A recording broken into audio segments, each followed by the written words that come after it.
Welcome to Blizzard Fire. We hope this video helps fire up your solution. You start inside Telegram, open the app and tap the menu or your profile picture. Once done, select Settings and then Privacy and Security. This is the only path that centralizes every privacy control. You should already be signed in and on the latest app version, so options appear correctly. Now proceed into each section listed there. Explain choices as you go so you know why one setting is safer than another. You move into specific controls. Tap Last Seen to choose Nobody, My Contacts, or add exceptions. Less visibility reduces stalking risk. Next, tap Phone Number and limit it to My Contacts or Nobody so strangers can't call or find you.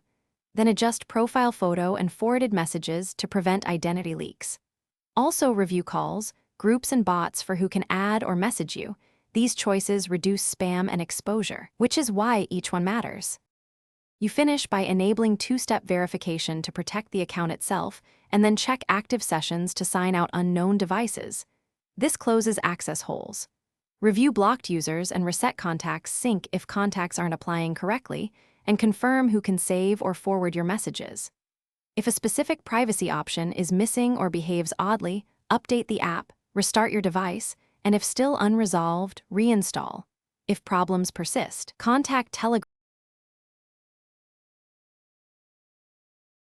Thanks for watching. If you found this helpful, don't forget to like and subscribe.